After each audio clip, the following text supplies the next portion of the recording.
Schoaf was swift to point out my personal experience. He said, let's learn from that. He said, Mr. Rohn, you've been working 6 years. I said, yes, sir. He said, how are you doing? I said, not very well. He said, I suggest you not do that anymore. What a swift analysis of my current situation. He said, couldn't we find out what happened the last 6 years so that you can alter the course of the next 6 years? That had never occurred to me. He said, I'm telling you, we can learn so much from the last 6 that we can make the next 6 years totally different than the last 6. And that's exactly what he did for me. That second 6 years, my life so swiftly changed. It was absolutely incredible. At age 25, I was broke. At age 31, I was rich. And he said, Mr. Rohn, if you'll make these changes starting today, he said, the next 6 years of your life will be totally different than the last 6. I took him up on that. So now let me give you that promise. In case you have to leave early, here's the promise that changed my life for your notes. He said, if you will change, everything will change for you. If you will change, everything will change for you.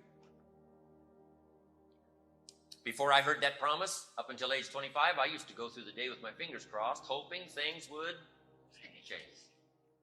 Hoping my boss would change, hoping the company would change, hoping the weather would change, certainly hoping circumstances would change, hoping the wind would change, hoping the economy would change, something would change that would give me a better chance to have a better life. Then I found out that's not what needs to change. It's going to be like it's going to be. Politics are going to be like they're going to be. Unlevel playing field, it's going to be like it's going to be. Right? The races, the mix, it's all going to be like it's going to be. The difference is going to be you. But he said, if you will change, everything will change.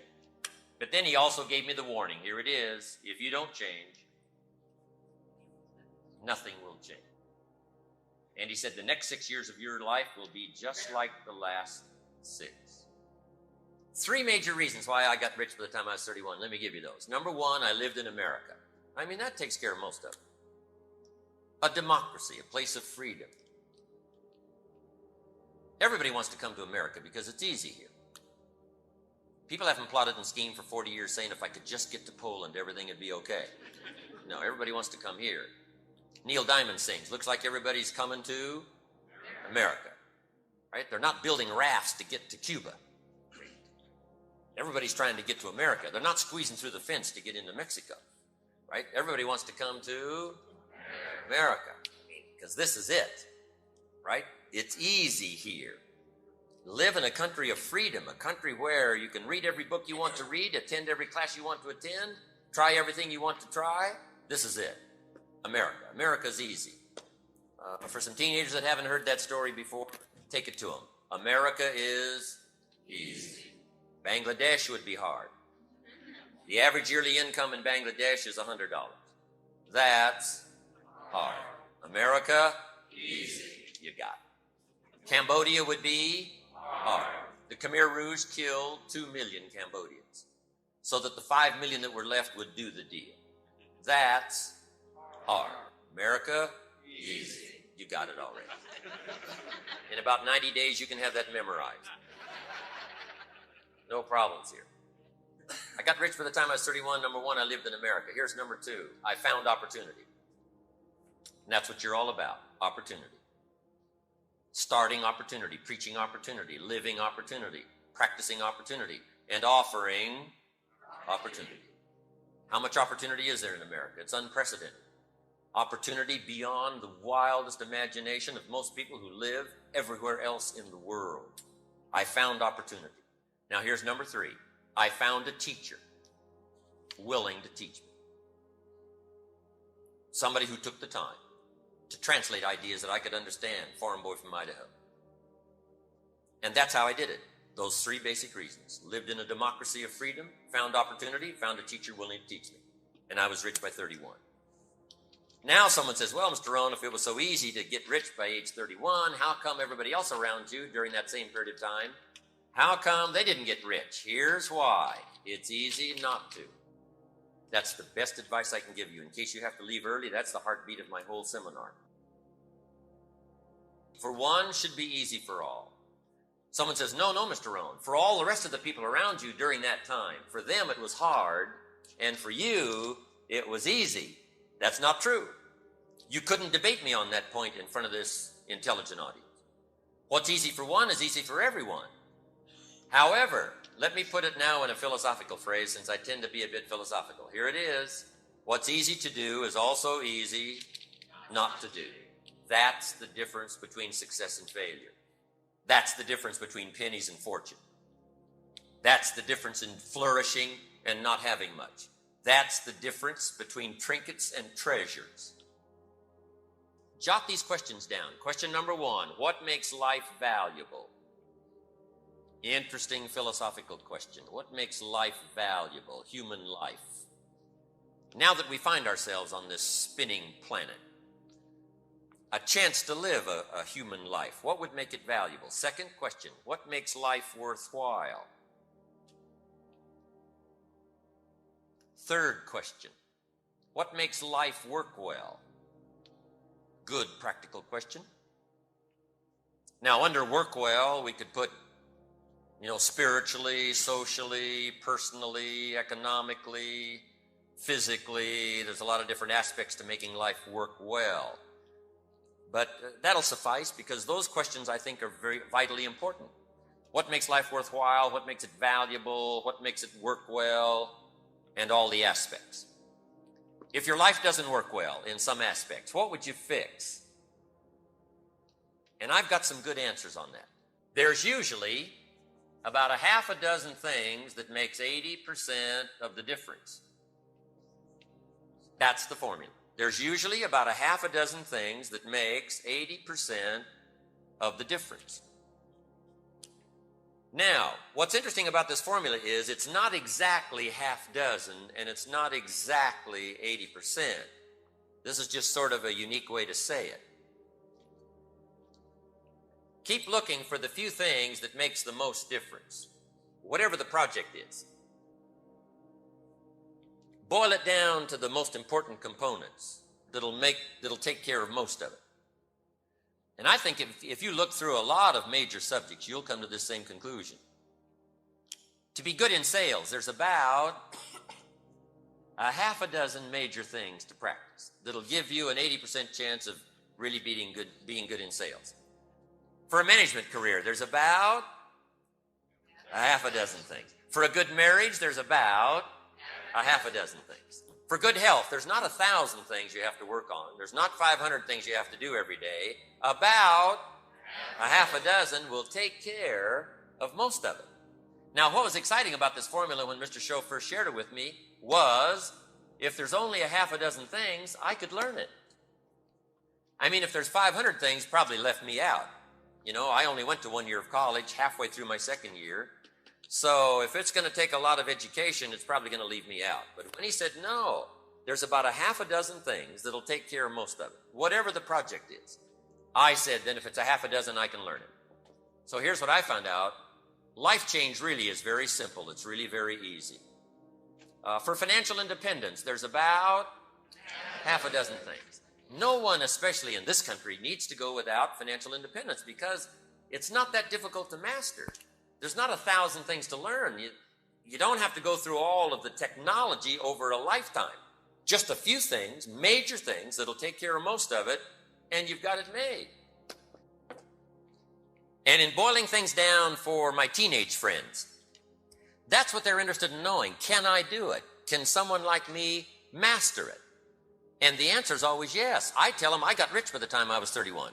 I was a millionaire by the time I was 31. My teacher taught me well that 6 years. From being broke at age 25 to being rich at age 31. And kids say, wow, how did you do that? Here's the best news I give them. It was easy. Best news they've heard for a long time. Here's somebody talking to you that got rich by age 31, and he says it was easy. What's easy to do is also easy not to do. I can give you in one sentence how I got rich by 31. Here it is. Here it is. I did not neglect. Now you've got to underline that. I did not neglect to do the easy things that I could do every day for 6 years. Now, once you've got that, you've got the heartbeat for life change. Underline, did not neglect. Major reason why people don't have it all. Neglect. How else would you describe it? Especially living in a country like this. And here's the problem with neglect for your notes. It starts as an infection. And if you don't take care of it, it becomes a disease. Indulge in neglect long enough and it'll have you by the throat. Shutting off air supply, shutting off opportunity. Neglect is a disaster. Now here's the further compounding of the disaster. One neglect usually leads to another. Neglect to do wise things with your money, then you'll neglect probably to do wise things with your health. Neglect to do wise things with your health, you'll probably neglect to do wise things with your friendships. Neglect to do wise things with your time. Neglect to do wise things with opportunity. I'm telling you, it starts to compound. Once the house starts coming down, it starts coming down. And it finally falls in disrepair. So, the whole clue to life change, number one, is to clean up all neglect. Because the rest of it is basic and simple. I mean, how difficult is it? My mama taught good health. My mama extended her life, the doctor said, at least 10, 15, maybe 20 years by the study of good nutrition. And she passed it on to me, passed it on to my father. My father's 92, healthy as can be. I passed the big 5-0 a lot of years ago, healthy as I can be. I got 2 daughters, 34 and 35, completely healthy, all their lives. I got 2 grandkids, healthy as can be. Mama taught us about how many things? About a half a dozen things, I'm telling you. So the key is to not learn another 100 things. People aren't healthy because they know 1,000 things. No. People are healthy because, number one, they find out the half dozen things. That's number one, find out. And number two, do not neglect to practice. That's the whole key. I can't give it to you in any simpler form. Find out the half dozen things. Now, sometimes it takes a while to find those major things. We pick up 1 or 2 and then we let it go. Finally, we master it.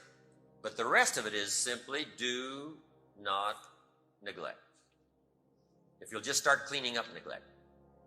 Jot those little phrases down. Should, could, don't. Here's what we call that. Formula for disaster. And all you've got to do to start now the process of life change is start somewhere. And it doesn't even matter where. You can start with good health or you can start with something else. The key is to start by saying, I'm going to start the process in each category of finding by my own research. And that's why seminars are so valuable. That's why information is so valuable. That's why somebody willing to take the time to share is so valuable, is to help boil it down in some form to the half a dozen, few things that takes care of most of it. And then let me get on with practicing it. And where you start doesn't matter. The process of life change can start with as simple a process as an apple a day, which means I'm on the road to cleaning up neglect. I'm going to walk around the block. I'm going to get the next book of my new library. I'm going to get a journal. Shove taught me to keep a journal. He said, don't just let ideas get by you. Don't trust your memory. If you're serious about really becoming an entrepreneur, if you're serious about affecting other people's lives, if you're serious about fortune, if you're serious about wealth and health, if you're serious, start collecting ideas. Go over them and review them. Then make them a part of your life and practice and don't ever look back.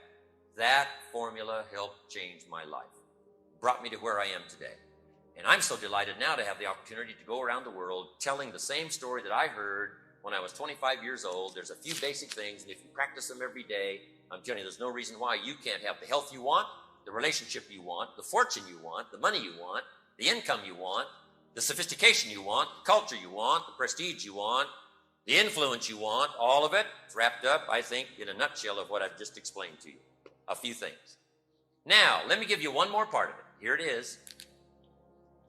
Once you've found the few things that makes the most difference, now spend most of your time working on those few things. That now is another part of the clue. The first part of the clue is to get the information and consistently practice it. But here's the rest of the formula. Spend most of your time on it. The reason why a lot of people don't do that well is because they major in minor things. They spend too much time on things that don't count much. And they spend too little time on things that would count. So jot this formula down. If the equation is wrong, the results can be disastrous. If the equation is wrong, the results can be disastrous over a given period of time. Here's a guy in the last 10 years who's bought 2,000 donuts and 2 books. And this guy says, you know, my life isn't working well.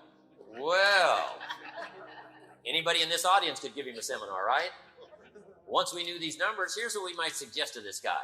Hey, this may be one of your major problems. In the last 10 years, you've spent too much money on donuts and not enough money on books. You've spent too much money feeding the body and not enough money gathering food for the mind. And it's not the miracle of your body that works out your future. It's the miracle of your mind. But if you nourish the body and neglect to nourish the mind, I'm telling you, you're going to have all kinds of problems and all kinds of difficulties. So we would suggest, one of our suggestions in our seminar to this man would be, in the next 10 years, spend a lot less money on donuts and a lot more money on books. Food for thought, bread for the head, we call it. You got to have ideas that feed your mind, not just your body. And the miracle of the mind is so fabulous to work out your future, to give you all the equities you could possibly hope for, to give you every dream and every treasure you could possibly want for you and your family and the people you care most about. It's all available. But it is a very basic, simple process. Once you've found a few things, spend most of your time and money working on those few things. Mama taught an apple a day. Does what? I got a good question for this intelligent audience. What if that's true? You say, well, if that's true, Mr. Rohn, that would certainly be easy to do. Then what is the problem? It's easy not to do. That's the problem. The problem is not lack of information. The problem is simply we don't do the information that's been handed to us. Simple stuff. An apple a day keeps the doctor away. Anybody can do it. But what's easy to do is easy not to do. Or the guy messed up the saying. The guy says a Hershey bar a day. You say, no, you've been watching too much television. It's not Hershey bar, it's what? Apple. And if you lack the refined intelligence and you go for the Hershey bar instead of the apple, then you've got to put up with your own poor health. It's nobody's fault but your own. A few basics you won't practice, a few ideals you won't let them serve you, then you've got to put up with your own empty bank account, empty heart, empty soul, not enough vitality, not enough health. I'm telling you, anybody that wants to can rearrange all of that. And here's where life change starts. For your notes, I can't give it to you in any simple form. Here it is. It starts with an apple. Where else would you start if you wanted to improve your life? You don't need the exotic stuff, I'm telling you. You know, California's part weird where I'm from, right? They're teaching crystals, rub crystals, that'll do it. But they're teaching sleep under pyramids, that'll do it. California's part weird. California teaches, some of them are moving to Sedona, Arizona. I'm telling you, where the force fields come together. And if you can live where the force fields come together and rub a crystal and sleep under a pyramid, then it'll really be successful. But I'm telling you, you don't need that. Basic 1, 2, 3 stuff is what did it for me.